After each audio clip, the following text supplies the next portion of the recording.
Hi friends, I welcome you all to the third episode of Acharya Talk series. So today I am going to discuss about articles. If you have not seen the previous two episodes, please watch it and then watch this video so that you will have continuation and a better understanding. And if you have not subscribed this channel, please do it, my friends. Hope you must be hearing a lot about articles. I'll give you a simple, straightforward content which can really help you to do articles wonderfully, friends.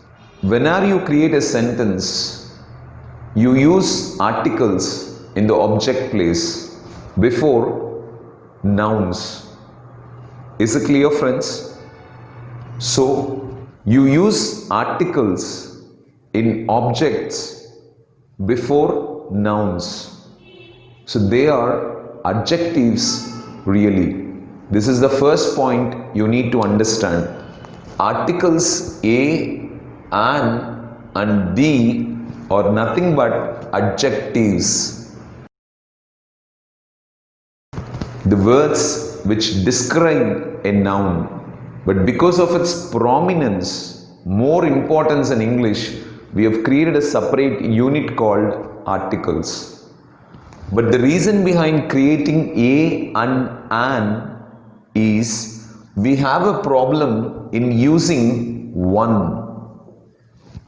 See, a and an are always used before singular nouns. Or always used before singular nouns. We say, I want to read a book. I want to eat an apple. I want to buy a chocolate. So we always use it in singulars, we never use it in plural. Singular means one. But when it comes to plural, 2, 3, 4, 5, 6, 7, 8, 9, like that, okay, there is no problem. See, I want to buy 2 books. I want to buy 4 books. I want to buy 10 books. I want to buy 100 books. But when it comes to one, we have a challenge అండి. Because మనం మాట్లాడేటప్పుడు రెండు ఎక్స్ప్రెషన్స్లో మాట్లాడతాం. నాకు ఒక్క book కొనుక్కోవాలనుంది, నాకు book కొనుక్కోవాలనుంది అని. నాకు ఒక్క బుక్ కొనుక్కోవాలనుంది అంటే అంకెని స్పెసిఫై చేస్తున్నాను నేను. ఎన్ని బుక్కులు కొనుక్కోవాలనుకుంటున్నాను? ఒక్కటే. ఓకేనా? కానీ నాకో బుక్ కొనుక్కోవాలనుంది అన్నారనుకోండి, అక్కడ మీ ఉద్దేశం ఏంటి? ఏదైనా ఒక బుక్ కొనుక్కోవాలనుంది. నాకు చాక్లెట్ తినాలనుంది అన్నారనుకోండి, అక్కడ మీ ఉద్దేశం ఏంటి? ఏదైనా ఒక చాక్లెట్. నాకు కార్ కొనుక్కోవాలనుంది, నాకు బైక్ కొనుక్కోవాలనుంది, నాకు బిస్కెట్ కావాలి అంటే ఏదైనా ఒకటి అండి. నాకు డ్రెస్ కావాలి నా బర్త్డేకి, ఏదైనా ఒక డ్రెస్. సో ఒకవేళ మీ ఫాదర్ ఎన్ని డ్రెస్లు అన్నారనుకోండి, ఒకటే. అప్పుడు మీరు వన్నే యూజ్ చేస్తారు. వన్ బేసిక్గా అంకెని స్పెసిఫై చేస్తుందండి. కానీ ఏదైనా ఒకటి అని చెప్పడానికి మనకి వన్ ఉపయోగపడదు. సో ఈ ప్రాబ్లమ్ని ఓవర్కమ్ చేయడానికే ఇంగ్లీష్లో we created a and an. That's it friends. Okay, వన్ని రీప్లేస్ చేయడానికే ఏ ఆర్ యాన్ని క్రియేట్ చేశారు. సో వన్ అంటే ఒక్కటి, అంకెని స్పెసిఫై చేస్తున్నప్పుడు వాడతాము. కానీ ఏ ఆర్ యాన్ అంటే ఏదైనా ఒకటి. అయితే మళ్ళీ ఏదైనా ఒకటి అని చెప్పడానికి రెండు ఆర్టికల్స్ ఎందుకు క్రియేట్ చేశారంటే, ఇంగ్లీష్లో మనకు ఒక ప్రాబ్లం ఉందండి. ఇఫ్ యూ అబ్జర్వ్, మామూలుగా మిగతా అన్ని భాషల్లో మనకి 56 లెటర్స్ ఉంటాయి. ప్రతి అక్షరం ఒక శబ్దాన్ని ఇండికేట్ చేస్తుందండి. ఆ అనేది ఒక శబ్దం, ఆ అనేది ఒక శబ్దం. ఇలా ప్రతి శబ్దానికి మనం పెట్టుకున్న గుర్తులే అక్షరాలండి.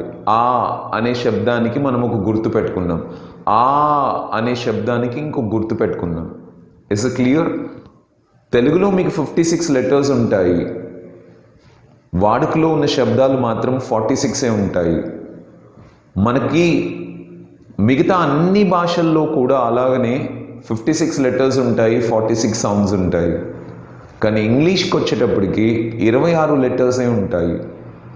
26 లెటర్స్ నుంచి మనం ఆ 46 శబ్దాలని క్రియేట్ చేయాల్సి వచ్చింది. కాబట్టి మనకున్న 26 లెటర్స్ని ఓవల్స్గా, కాన్సనెంట్స్గా డివైడ్ చేసుకొని ఈ ఓవల్స్ కాన్సనెంట్స్ కాంబినేషన్స్లో మిగతా సౌండ్స్ని క్రియేట్ చేసి ఇంగ్లీష్లో మేనేజ్ చేశారండి.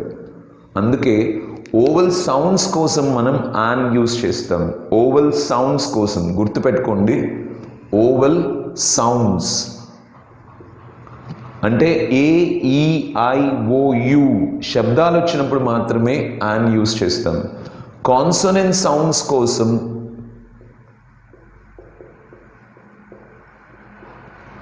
ఏ యూస్ చేస్తామండి. సో అందుకే వీ డోంట్ సే ఓకే అదో హోటల్ అని చెప్పడానికి ఇట్ ఈస్ ఏ హోటల్ అని చెప్పం, హెచ్తో స్టార్ట్ అవుతుంది అది. ఓకే, ఎందుకంటే it does not take H sound but vowel sound తీసుకుంటుంది. దట్ ఈస్ యాన్ హోటల్ అని చెప్తాం. ఓకే, హీఈస్ యాన్ యూరోపియన్ అని చెప్పం. ఈ అనేది ఓవల్ అయినా కూడా will say he is a European because YU సౌండ్ని తీసుకుంటుంది కాబట్టి. He is an one eyed beggar అని చెప్పం, ఓతో స్టార్ట్ అయినా కూడా we say he is a one eyed beggar. అర్థం చేసుకోండి. ఓకే, సో కాన్సనెంట్ సౌండ్స్ కోసం ఏ క్రియేట్ చేసుకున్నాం, ఓవల్ సౌండ్స్ కోసం యాన్ క్రియేట్ చేసుకున్నాం. మీరు కమ్యూనికేషన్లో ఎప్పుడైనా ఒక్కటి కావాలి అని చెప్పినప్పుడు వన్నే యూస్ చేయండి. ఏదైనా ఒకటి కావాలి అన్నప్పుడు ఏ కానీ యాన్ కానీ యూస్ చేయండి based on sounds. Is it clear friends? Let me tell you an example. Suppose మీరు ఒక బుక్ షాప్కి వెళ్ళారనుకోండి, షాప్ కీపర్ని అడిగారు నాకు పెన్ కావాలి అంటే మీ ఉద్దేశం ఏంటి? ఏదైనా ఒక పెన్ కావాలి. అప్పుడు ఏమని అడుగుతారు? I want a pen. ఇప్పుడు ఒకవేళ షాప్ కీపర్ మిమ్మల్ని ఎన్ని పెన్స్ కావాలమ్మా అన్నారనుకోండి, అప్పుడు మీరు ఒక్కటి చాలండి అని చెప్పాలనుకోండి, అప్పుడు you'll say I want one pen. So నెంబర్ని ఇండికేట్ చేసినప్పుడు వన్నే యూస్ చేయండి. ఏదైనా ఒకటి అని ఇండెఫినెట్గా మీరు చెప్పాల్సి వచ్చినప్పుడు ఏ ఆర్ యాన్ యూస్ చేయండి. అందుకే ఆర్టికల్స్ని ఇండెఫినెట్ ఆర్టికల్స్ అంటారండి. ఏదైనా ఒకటి అని చెప్పడానికి యూస్ చేస్తాం. I hope this is clear friends. So వన్లో మనకు వచ్చిన ప్రాబ్లమ్ని సాల్వ్ చేయడానికి ఏ ఆర్ యాన్ని యూస్ చేశాం. This the first concept you need to know.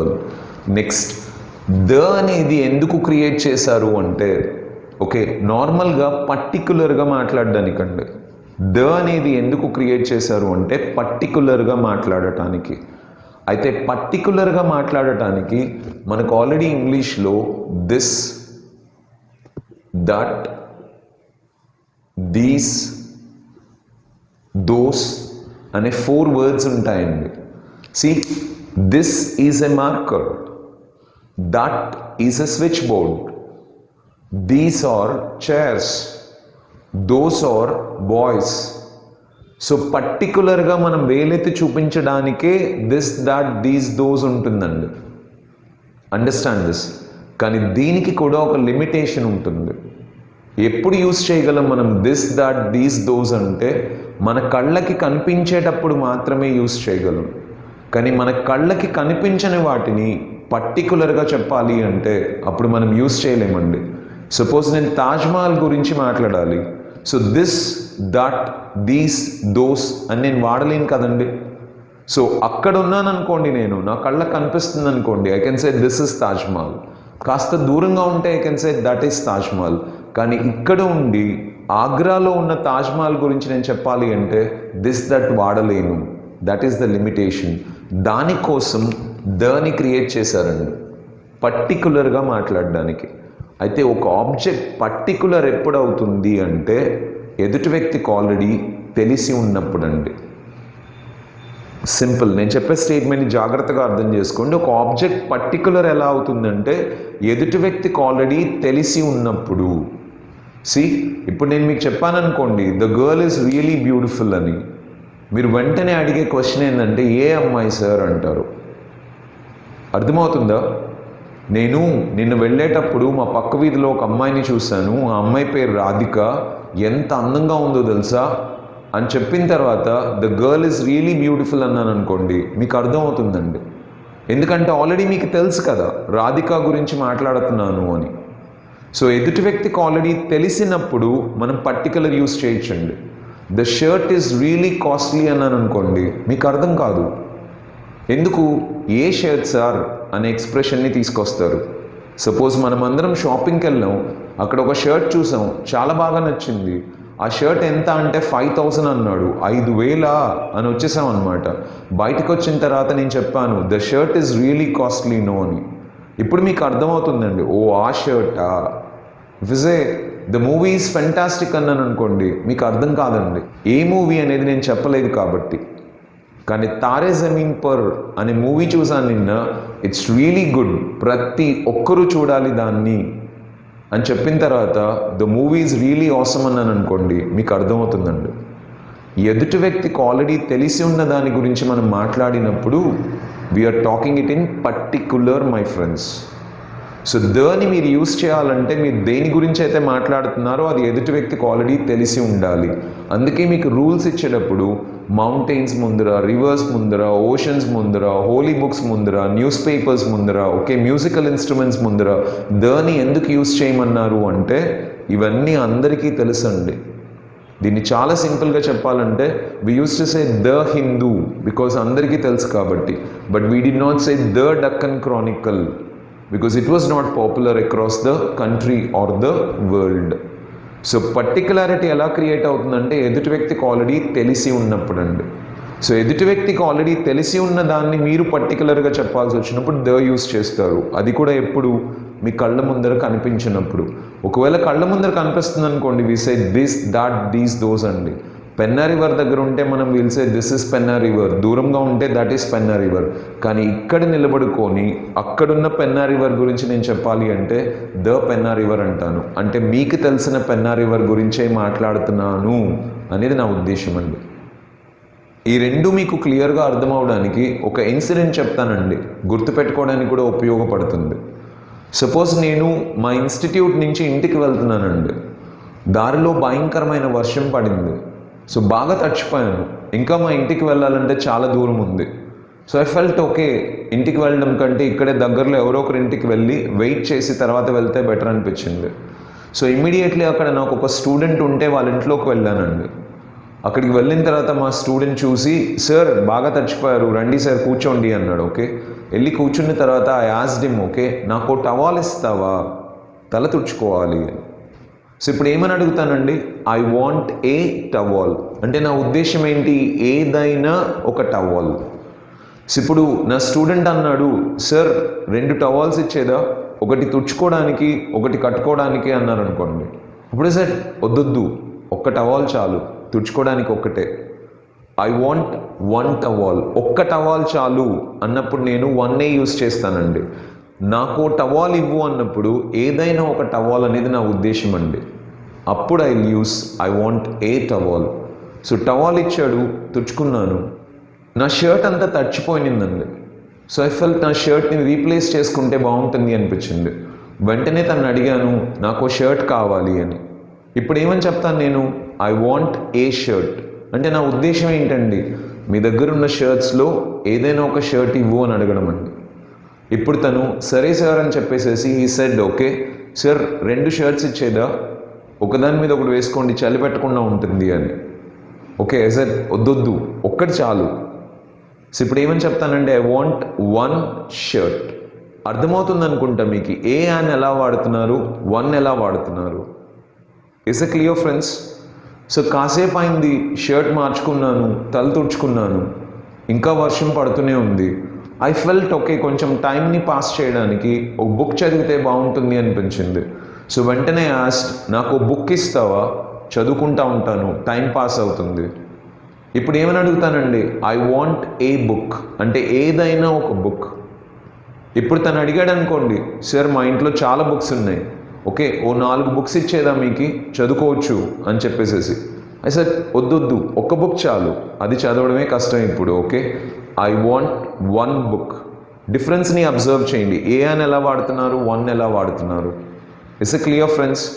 కాసేపు అయిన తర్వాత ఆకలి అనిపిస్తుంది, నాకు ఓ యాపిల్ తింటే బాగుంటుంది అనిపించింది. సో ఆస్క్డ్ హిమ్ నాకు యాపిల్ ఇస్తావా తినడానికి. I want an Apple. Sound friends, oval sounds వచ్చినప్పుడు యాన్ యూస్ చేయాలి. ఏదైనా ఒక యాపిల్ అనేది నా ఉద్దేశం కాబట్టి యాన్ యూస్ చేశాను. ఓకే ఇప్పుడు తను చెప్పాడు సార్ పొద్దున్నే మా నాన్న ఒక బాస్కెట్ తీసుకొచ్చారు సార్, యాపిల్స్ దండిగా ఉన్నాయి, ఒక 4 యాపిల్స్ ఇచ్చేదా అని. సో సార్ వద్దొద్దు, ఒక్కటి చాలు. So I want 1 Apple. I want 2 apples. నెంబర్ని స్పెసిఫై చేస్తున్నాను, గుర్తుపెట్టుకోండి. Is it clear friends? ఇప్పుడు మీకు ఏ యాన్ ఎలా వాడతారో, ఓకే, 1 ఎలా వాడతారో అర్థమైంది అనుకుంటా. Let me take the same incident with an extension. So కొద్ది రోజులు అయిన తర్వాత మళ్ళీ అదే దారిలో వెళ్ళేటప్పుడు మళ్ళీ వర్షం పడింది. మళ్ళీ నేను ఐ ఫెల్ట్ ఓకే, ఇంటికి వెళ్ళడం కంటే వాళ్ళ ఇంటికి వెళ్ళడం బెటర్ అనిపించింది. I went to my students house. ఇప్పుడు వాళ్ళ ఇంటికి వెళ్ళినప్పుడు ఐ స్టార్టెడ్ ఆస్కింగ్, ఆ రోజు నాకు ఒక టవాల్ ఇచ్చావు కదా, ఆ టవాల్ చాలా బాగుంది తుచ్చుకోవడానికి, ఆ టవాలే ఇవ్వు అని అడగాలనుకోండి. ఇప్పుడు ఆల్రెడీ తెలుసు కదండి తనకి, పర్టికులర్ అయిందా లేదా? ఇప్పుడు ఆ టవాలే ఇవ్వు అని అడగాలనుకోండి, అప్పుడు మనం పర్టికులర్ కోసం దని యూజ్ చేస్తాం. ఏమని అడుగుతారు ఇప్పుడు? I want the towel which you gave on that day. Is it clear friends? So ఇప్పుడు ఆ టవాల్ తీసుకొచ్చిస్తాడండి. కాసేపు అయ్యాక నాకు షర్ట్ కూడా మార్చుకుంటే బాగుంటుంది అనిపించింది. సో వెంటనే యాజ్డ్ okay, so I want the shirt which you gave me on that day. ఆ షర్ట్, ఆ రోజు ఇచ్చిన షర్ట్ తెలుసు కదండి తనకి, పర్టికులర్ అవుతుంది కదా. ఇప్పుడు we can say I want the shirt. Okay, so తర్వాత బుక్ రెఫర్ చేస్తే బాగుంటుంది అనిపించింది. ఆ బుక్లో సగం స్టోరీ చదివి ఉన్నారు ఇంతకు ముందు, మిగతా సగం కంప్లీట్ చేద్దాం అనిపించింది. ఇప్పుడు ఏమని అడుగుతారు తనని? I want the book which you gave me on that day. పర్టికులరా కాదా అండి? కానీ we cannot say I want the apple అనలేం కదా, ఆల్రెడీ తినేశారు కాబట్టి. Understand this. ఇప్పుడు మీకు అర్థమైంది అనుకుంటా ద ఎలా యూస్ చేస్తున్నారు అనేది. ఇదే ఇన్సిడెంట్ని కొంచెం డిఫరెంట్గా తీసుకుందామండి. సపోజ్ నేను సెకండ్ టైం వాళ్ళ ఇంటికి వెళ్ళినప్పుడు మా స్టూడెంట్ లేరండి, వాళ్ళ మదర్ ఉన్నారు. ఇప్పుడు వాళ్ళ మదర్ దగ్గరికి వెళ్ళేసేసి ఐ వాంట్ ద టవాల్ అన్నాను అనుకోండి, ఆవిడకి అర్థమవుతుందా? ఐ వాంట్ ద షర్ట్ అన్నాను అనుకోండి, అర్థమవుతుందా? ఐ వాంట్ ద బుక్ అన్నాను అనుకోండి, అర్థమవుతుందా? ఎందుకంటే ఆవిడికి తెలియదు కదండి. సో పర్టికులారిటీ క్రియేట్ చేయలేము. పర్టికులారిటీ ఎప్పుడు క్రియేట్ చేయొచ్చు? ఎదుటి వ్యక్తికి ఆల్రెడీ తెలిసి ఉన్నప్పుడు. Hope you are understanding friends. ఇంకొక పాయింట్ని యాడ్ చేసుకోండి. ఒకవేళ మీరు ఇంట్లోకి వెళ్తూనే ఆ టవాల్ డిస్ప్లేలోనే ఉన్నింది అనుకోండి, హ్యాంగర్కి హ్యాంగ్ అవుతూ ఉన్నింది. సో ఇప్పుడు మీరు ఏమని అడగచ్చు? ఐ వాంట్ దిస్ టవాల్ అనొచ్చు. కాస్త దూరంగా ఉంటే ఐ వాంట్ దట్ టవాల్ అనొచ్చు. ఒకవేళ ఆ రోజు మీరు వేసుకున్న షర్ట్ హ్యాంగర్కి హ్యాంగ్ అవుతూ ఉన్నింది అనుకోండి, అప్పుడు కూడా ఏమని చెప్పచ్చు? I want this shirt. దూరం నుంచి అయితే I want that shirt. Is it clear friends? ఒకవేళ ఆ బుక్ షెల్ఫ్లో అక్కడ మీకు కనిపిస్తుంది అనుకోండి, అప్పుడు ఏమని చెప్పచ్చు? I want this book. Or దూరం నుంచి అయితే I want that book. Is it clear? This, that, these, those పర్టికులర్లో వాడతారండి, కానీ కళ్ళకు కనిపించేటప్పుడు వాడతారు. కానీ కళ్ళకు కనిపించినప్పుడు ఎదుటి వ్యక్తికి ఆల్రెడీ తెలిసి ఉన్న దాని గురించి మనం మాట్లాడాల్సి వస్తే ద యూస్ చేస్తామండి. హోప్ ఈ రెండు మీకు సింపుల్గా అర్థమయ్యేలాగా చెప్పాను అనుకుంటున్నాను. మీకు ఫర్దర్ ఏ క్వైరీస్ ఉన్నా కూడా please feel comfortable to call us and get more information. Celebrate learning and grow in your life so that the country grows and the whole world grows, friends. Thank you so much, one and all.